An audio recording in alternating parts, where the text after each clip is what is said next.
The Woman of Waverly Hills Sanatorium. Louisville, Kentucky, October 31st, 2024, 11:47 p.m. The iron gates of Waverly Hills Sanatorium hung open like a broken jaw. Wind pushed dead leaves across the cracked parking lot and up the hill toward the Gothic corpse of the old tuberculosis hospital. 5 of us stood at the threshold. Me, Ethan Caldwell, 26, failed journalism major turned YouTuber. My girlfriend Mia, her brother Josh, his best friend Kyle, and Sarah, who swore she was sensitive and had dreamed about this place since she was 9. We called ourselves Midnight Meridian. 6,000 subscribers and climbing. Tonight we were going live inside the most haunted building in America. Title already queued. We spent Halloween night in room 502. Something followed us home. We all knew the legend. Room 502. The nurse who hanged herself in 1932 after discovering she was pregnant out of wedlock and infected with TB. Some versions say she jumped from the window. Others say she slit her wrists in the bathtub. All versions agree on one thing. She's still looking for her baby. And every single person who has felt her cold fingers around their wrist has died within 12 months. We didn't believe in curses. We believed in views. Josh killed the engine of his beat-up Suburban. Headlights died. For a moment the sanatorium was nothing but a black silhouette against a darker sky. Last chance to bail, I said, half joking. Last chance to bail, I said, half joking. Mia rolled her eyes. We drove 6 hours, Ethan. We're doing this. We slipped through the gate. The building breathed. That's the only way I can describe it. Every footstep echoed twice. Once from our boots, once from somewhere deeper inside the walls. Moonlight bled through shattered stained glass windows and painted the corridors in sickly blues and greens. Our flashlights carved tunnels of dust that hung in the air like ghosts, too tired to move. First floor.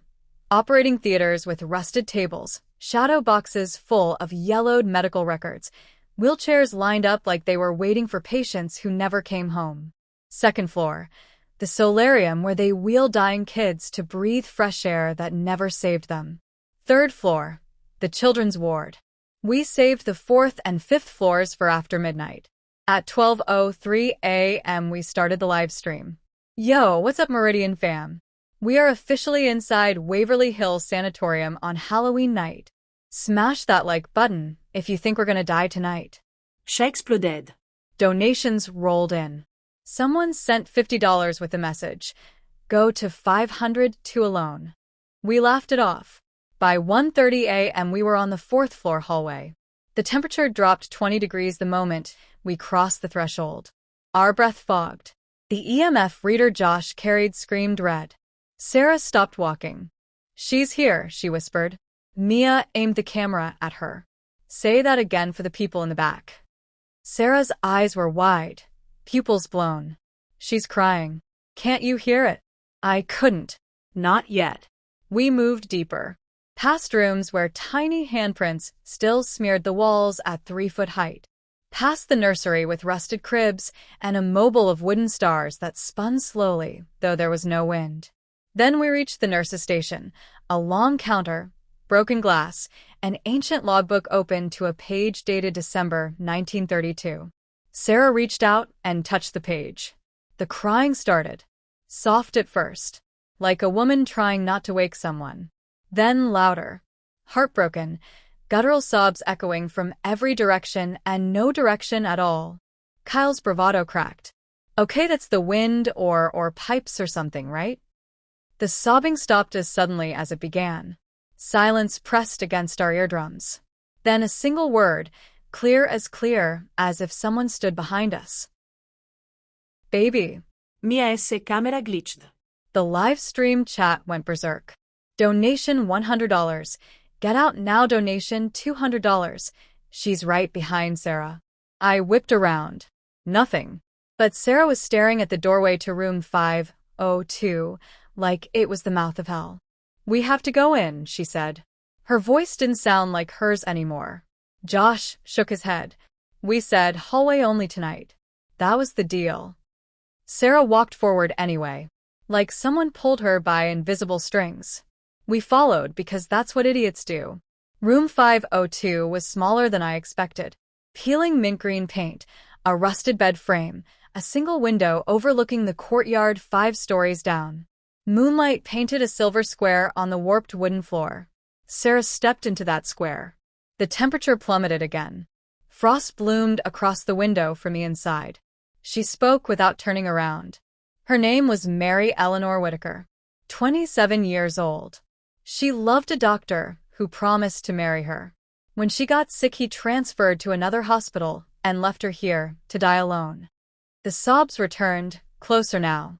Inside the room with us. I raised my flashlight. The beam shook in my hand.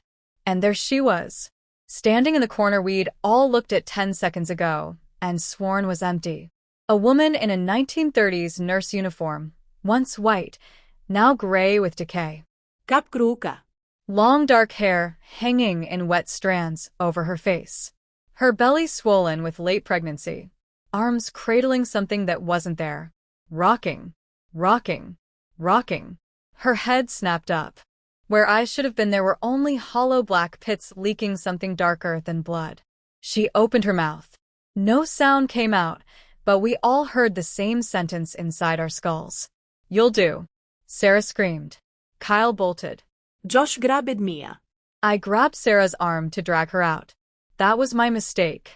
The moment my fingers closed around Sarah's wrist, something ice-cold wrapped around mine. Nurse Mary was suddenly 3 feet away, head tilted at an impossible angle, smiling with too many teeth.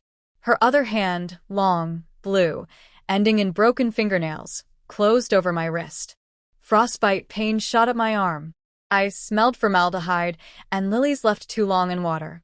She leaned in until her hollow sockets filled my vision and whispered in a voice that tasted like copper. "1 year, Ethan Caldwell. Then you bring me my baby." The pressure vanished. She was gone. Sarah collapsed. My hand throbbed like I'd dipped it in liquid nitrogen. When I looked, 5 perfect finger-shaped bruises ringed my wrist, black, already turning purple. The live stream had cut to 400,000 viewers. The clip of that moment went viral before we even reached the car. We didn't sleep for 3 days. The bruise never faded. It stayed black. Doctors said it was impossible. Blood vessels don't do that. Sarah started sleepwalking. We'd find her at 3:33 a.m. standing in the backyard cradling nothing, singing an old lullaby about stars and graves. Josh developed night terrors. He'd wake up screaming that something was sitting on his chest, rocking. Kyle was the first to go. 3 months later, he wrapped his Camaro around a telephone pole on the same stretch of Highway 191 where truckers see the Skinwalker Wolf. Police said he was doing 120 miles per hour with no brakes applied. The dashcam showed his face in the final second, eyes wide, mouth open in a scream, and behind him in the back seat, a woman in an old nurse uniform holding nothing and smiling. They ruled it an accident. We knew better. 6 months in, Mia found Sarah in the bathtub, wrists opened, water pink. On the foggy mirror, finger written, "He's waiting for our baby." The bruise on my wrist began to spread, black lines crawling up my forearm like roots. I started seeing Nurse Mary everywhere, in reflections that didn't match my movements. In the corner of my eye on the subway, standing at the foot of my bed at 3:33 a.m., rocking, rocking, rocking. Last week the doctor gave me the results. Stage 4 lung cancer. Inoperable. They don't know how it grew so fast. I've never smoked a day in my life. Today is October 30th, 2025. Tomorrow is Halloween. 1 year exactly. I'm writing this from room 502. I came back alone. The window is open. Wind smells like rain and lilies. She's here now. I can feel her behind me, breathing on my neck though she has no lungs. Her hand is on my shoulder. Cold. So cold. She's whispering the lullaby Sarah used to sing. I understand now. She doesn't want my death. She wants my life. To carry what she couldn't. To nurse what never drew breath. The bruise has reached my heart. It beats black now. If you're reading this, don't come looking for me. Don't live stream. Don't touch the mirror in the nurse's station. And whatever you do, if you feel ice-cold fingers close around your wrist and a voice like rotting flowers says you'll do, Run. because the clock starts ticking. 1 year. Then she comes to collect her baby. And she never lets go. Ethan Caldwell, last entry, Waverly Hills Sanatorium, room 502, October 31st, 2025, 3:31 a.m.